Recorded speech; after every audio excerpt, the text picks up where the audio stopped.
Salut les cyberindépendants, c'est Alex et aujourd'hui on va parler du paradoxe des formations en ligne. Alors aujourd'hui, cadre un petit peu spécial, on est dans ma voiture et le sujet de cette vidéo, vous allez le voir, est pas un petit peu compliqué, mais disons qu'il porte vraiment à débat et à confusion auprès de nombreuses personnes sur internet. Alors je vais aujourd'hui, pourquoi d'abord je fais cette vidéo? Tout simplement parce que je vais déjà vous donner mon point de vue sur la formation en ligne. Parce que je vois en fait sur internet de plus en plus et même énormément de personnes qui décrivent la formation en ligne et qui je trouve n'ont pas forcément les bons arguments ou des arguments appropriés à la formation en ligne. Alors peut-être que ces personnes ne sont pas formées, je ne critique pas la liberté d'expression loin de là, mais peut-être que ces personnes n'ont pas consommé de produits ou peut-être qu'elles n'ont pas appris des choses avec des formations en ligne, ce qui est possible. Moi dans tous les cas, je suis dans la formation en ligne depuis bientôt 2 ans et je vais vous donner mon point de vue de ce que j'en pense en tant que consommateur de formation et en tant que vendeur aussi de formation en ligne. Donc, tout d'abord, la formation en ligne, qu'est-ce que c'est? Pour les personnes qui ne savent pas ce qu'est la formation en ligne, eh bien, c'est tout simplement le fait de suivre des cours, en quelque sorte, on peut le qualifier comme ça, de suivre des cours sur internet. Voilà, vous êtes par exemple je prends souvent cet exemple à chaque fois, dans la cuisine. C'est pas que je suis un passionné de cuisine, mais j'aime bien manger évidemment. Mais par exemple dans la cuisine, voilà, vous avez envie d'apprendre des choses dans la cuisine. La formation en ligne vous permet, eh bien, d'apprendre des choses directement de chez vous. Voilà, ça évite de prendre des cours de cuisine quelque part. Vous suivez des cours très souvent qui sont des cours vidéo. Donc vous vous inscrivez à un programme, vous payez pour vous inscrire à un programme de formation en ligne, donc dans une école en ligne, et puis vous suivez vos cours. Voilà, des formations en ligne, il y en a, dans ma connaissance, dans tous les domaines qu'ils soient. Aujourd'hui, il y a très peu de niches où il n'y a pas de formation en ligne. C'est-à-dire que dans tous les domaines, tels qu'ils soient, vous devriez trouver donc des formations qui correspondent à ces domaines-là. Et la formation en ligne est en plein essor maintenant depuis quelques années. Et j'ai pas les chiffres là sous les yeux, mais en tout cas, je sais que pour les années à venir, le chiffre d'affaires des formations en ligne va tout simplement exploser. Alors, la formation en ligne, qu'est-ce que j'entends dire principalement par la formation en ligne? Je vois beaucoup de personnes donc qui disent que c'est de l'arnaque, voilà, que c'est très souvent de l'escroquerie, que c'est cher pour ce que c'est, etc., etc. Et beaucoup de personnes aussi ne trouvent pas forcément d'intérêt à la formation en ligne. Et leur principal argument, eh bien, c'est le fait que les formations en ligne, tout ce qui est vendu dans une formation en ligne est trouvable gratuitement sur Internet. Alors moi je vais vous donner mon point de vue par rapport à ma thématique. Je suis dans la thématique de l'entrepreneuriat sur internet, de la création de business en ligne. Et je suis donc consommateur de formation puisque j'ai consommé des milliers d'euros de formation. Et je suis aussi vendeur de formation puisque j'ai à mon tour aussi vendu des milliers d'euros de formation. Alors tout d'abord, pour moi, de mon point de vue, à quoi sert la formation en ligne? Concernant ce que disent les gens par rapport à la formation en ligne, que toutes les informations sont trouvables sur Internet gratuitement, oui et non. Effectivement, beaucoup d'informations sont trouvables sur Internet gratuitement. Aujourd'hui, on peut quasiment tout trouver sur Internet. Après, c'est normal, hein, tout le monde aujourd'hui, 99% des personnes sont sur Internet aujourd'hui, dans la plupart des pays. Donc effectivement, il y a énormément de partage, il y a énormément de contenu qui est partagé et créé. Et effectivement, il est possible de trouver de tout sur Internet. Et quand je dis de tout, il est possible de trouver donc de tout, mais aussi de n'importe quoi.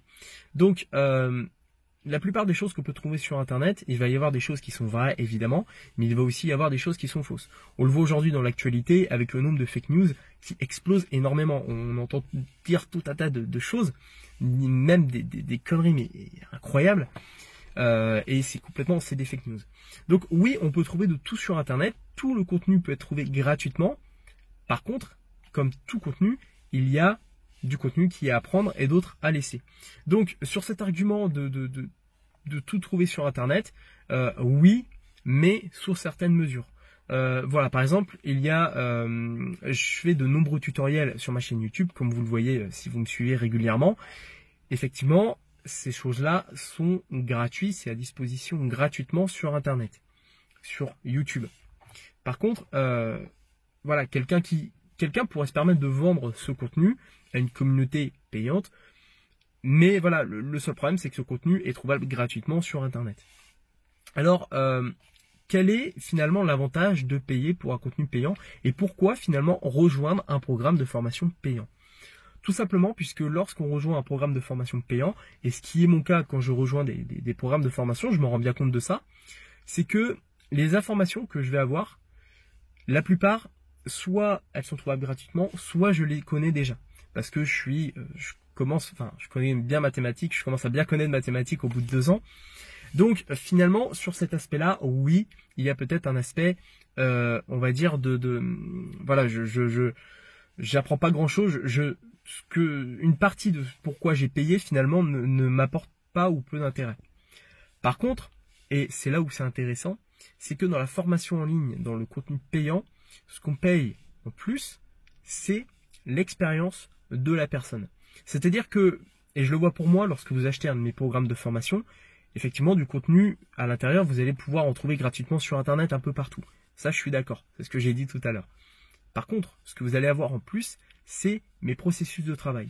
Ça va être mes erreurs, les erreurs que j'ai faites, et je vais expliquer comment ne pas reproduire ces erreurs. Ça va être des techniques. J'ai mis des techniques en place sur pas mal de business en ligne qui sont propres à moi-même, puisque j'ai testé des choses, j'ai appris des choses dans des formations que j'ai appliquées. Voilà, il y a des choses qui ne me plaisaient pas, donc j'ai réappliqué ce processus. J'ai réappliqué ce processus et je l'ai modifié, puisque voilà, ça ne me convenait pas forcément. Donc en fait, ce qu'on paye finalement, va y avoir une partie qui peut être répétitive, qui peut être trouvée gratuitement, mais surtout, on va avoir vraiment l'expérience de la personne, c'est-à-dire ses échecs, c'est-à-dire ses réussites, et c'est-à-dire ses procédés, ses processus. Donc c'est là où finalement en fait on apprend sur la globalité énormément de choses. Alors ça c'est vraiment pour l'argument du fait que tout est trouvable en ligne. L'autre argument des personnes qui décrivent les formations en ligne, c'est les arnaques. Et ça, je suis tout à fait d'accord avec ça. J'ai été victime d'arnaques de formation en ligne. Alors maintenant, il y a un petit moment. C'était en 2017. Je ne vais pas citer de personnes ou quoi. C'était sur le dropshipping. Et voilà, la formation, elle était complètement bidon. Il n'y a rien qui marchait. J'avais acheté cette formation 1000 € à l'époque. Un peu plus de 1000 €. Je crois que c'était 1200 € en paiement en 6 fois. Ouais, c'est ça. C'était paiement en 6 fois, 200 € par mois pendant 6 mois. Et voilà, alors, est-ce une arnaque puisqu'il y avait j'ai quand même payé un produit en échange de formation vidéo, mais le contenu était vraiment mauvais. Ça, il n'y a pas à dire, j'étais vraiment déçu pour le prix de ce que j'avais acheté. Donc, effectivement, il y a des arnaques. Il y a des arnaques comme dans tous les secteurs d'activité. Mais voilà, il y a un amalgame qui se crée, formation en ligne égale arnaque, et évidemment c'est complètement faux. Si aujourd'hui j'en suis là, si je suis indépendant financièrement, c'est parce que je me suis formé. Et s'il n'y avait que des arnaques dans ce domaine-là, aujourd'hui j'en serais pas où j'en suis là maintenant. Donc, comme dans tout secteur d'activité, il y a des arnaques. Vous prenez un artisan, voilà, moi je vois le cas pour ma famille par exemple qui va des fois avoir besoin d'un artisan ou quoi. Il y a des arnaques de dingue. Il y a des personnes qui vont gonfler le prix x2 ou x3. Là, je suis dans ma voiture, justement, ça me fait penser à ça. Les garagistes, il y a des garagistes. Je suis désolé si vous êtes garagiste. Il y en a qui sont très honnêtes et il y en a, c'est des vrais arnaqueurs. Et dans tous les secteurs d'activité, c'est pareil. Donc l'arnaque n'est pas propre à un business model particulier, elle n'est pas propre à l'infoprenariat, mais elle est propre à tous les secteurs d'activité au monde, tel qu'il soit. Et il y a des personnes qui sont plus ou moins éthiques, il y a des personnes qui vont arnaquer les gens et d'autres qui ne vont pas l'arnaquer. En tout cas, le meilleur, on va dire, indicateur d'une arnaque, pour moi, c'est la présence de la personne. Plus la personne va être présente sur Internet et sur le long terme, moins cette personne, concrètement, elle arnaque les gens. Et c'est pareil un petit peu pour un artisan. Imaginez un artisan qui s'installe dans une petite commune, qui va arnaquer les gens avec des prix de dingue, qui va faire un boulot, un très mauvais boulot. Forcément, cette personne, au bout de quelques mois, elle va vite disparaître. Eh bien, c'est pareil pour Internet. Et voilà, il y a des personnes, des fois, qui arrivent, qui vont vous vendre des formules magiques sur Internet, des formations pour être millionnaire en un mois. Et ces personnes-là, regardez depuis combien de temps elles sont sur Internet et regardez surtout combien de temps elles vont y rester. Et les personnes qui restent le moins longtemps sur Internet, voilà, c'est des personnes qui concrètement roulent un petit peu les gens. Enfin, il y a de très fortes chances. Après, voilà, il y a des personnes qui souhaitent partir pour d'autres raisons, mais la plupart des gens qui ne restent pas très présents dans un business, c'est souvent des personnes qui soit n'ont pas du tout de résultats, ou soit arnaquent les gens et se font au bout d'un moment griller. Donc voilà, cet amalgame non plus n'est pas valable. Il y a des arnaques partout et très souvent ceux qui décrient en plus ces arnaques ne sont pas forcément bien placés pour les décrier. Donc voilà un petit peu ce que je pouvais vous dire par rapport aux formations en ligne. Il y a vraiment de tout. Voilà, j'en ai fait les frais, je me suis fait aussi avoir. Il y a des formations que j'ai achetées où finalement le contenu n'était pas ultra enrichissant, mais dans tous les cas, j'ai énormément appris grâce aux formations en ligne. Et je vais conclure sur ça finalement, quelle est l'utilité d'une formation en ligne si voilà, si vous dites il y a des arnaques, ça craint, si je peux tout trouver en ligne, etc. Les formations en ligne, lorsque vous achetez une formation en ligne, vous achetez en quelque sorte une partie du cerveau de la personne qui vous vend le programme, ses échecs, ses réussites, si la personne évidemment vous dévoile tout dans sa formation, et aussi vous prenez un raccourci. C'est un petit peu comme un GPS finalement, dans un GPS d'une voiture. J'en ai un juste là, voilà, justement je pense à ça, mais c'est un petit peu la même chose.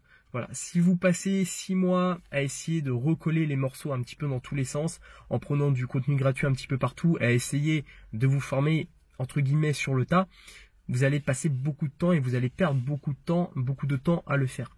L'avantage d'une formation en ligne, c'est que finalement, c'est un petit peu comme prendre l'autoroute avec un GPS. C'est que plutôt que d'être là dans vos petites routes de campagne, vos petites départementales à 50, sans GPS, à galérer pour trouver une adresse, là vous êtes autoroute, GPS et vous allez tout droit dans la direction où vous voulez aller. Et c'est aussi pour ça que la formation en ligne est encore à son début et je pense que dans les années à venir, on en verra de plus en plus et le marché est encore à son début puisque dans tous les secteurs d'activité possibles, il y a possibilité vraiment de partager son expérience et d'apprendre aux gens à atteindre les résultats que vous avez vous. Donc c'est pour ça que le marché de la formation en ligne est voilà, on est encore à ses débuts, je sais pas quel mot utiliser, mais on est encore, je pense, au tout début de la formation en ligne. C'est un marché, je pense, qui va exploser dans les années à venir. Et aujourd'hui, si vous avez des compétences dans un domaine, si aujourd'hui vous maîtrisez quelque chose, je pense que c'est judicieux, ça serait judicieux de vous projeter et de voir comment vous pouvez partager vos connaissances et les monétiser pour ainsi vivre de votre passion. Et ça, c'est vraiment une partie que je fais dans Cyber Indépendant, que ce soit par rapport à mon contenu ou quoi. J'apprends vraiment aux gens à monétiser leurs connaissances, leurs compétences, à les vendre et ainsi être indépendant financièrement. Et voilà, finalement, on partage juste des connaissances qu'on monétise puisque le savoir a un coût et c'est normal. Et le savoir, quand on y pense, le savoir doit toujours avoir un coût. Le savoir gratuit n'a pas la même valeur que le savoir qui est payant. Si là, je vous offrais d'un coup un e-book de 50 pages, si ce même e-book, je le vends une centaine d'euros, il n'aura pas la même valeur à vos yeux. Alors, on s'approche un petit peu du marketing, mais c'est le cas. Donc voilà, le savoir doit avoir une valeur, le savoir doit être vendu, et le savoir doit toujours être partagé. Et voilà, je vais terminer sur ça parce que je pourrais encore vous parler longtemps de la formation en ligne. Voilà, moi à la base, je vais juste clore sur ça. Je suis pas quelqu'un qui vient de la formation en ligne. Je suis quelqu'un qui vient plus du e-commerce, de la création de boutiques en ligne. Et voilà, au fur et à mesure, je me suis rendu compte que c'est super en fait de partager des connaissances, de partager son savoir, de monétiser son savoir. Je trouve que c'est génial. Il y a énormément de choses à apprendre aux gens. Et je pense qu'au travers de cette vidéo, je pense que je vous ai apporté pas mal de valeur. Je pense que je vous ai déjà appris pas mal de choses. Et par le biais de toutes mes autres vidéos sur la chaîne YouTube, je pense que je vous apporte pas mal de contenu. Et ça, franchement, c'est génial. Voilà, allez, merci de m'avoir regardé jusqu'au bout. Et on se dit à très vite pour une prochaine vidéo. À bientôt.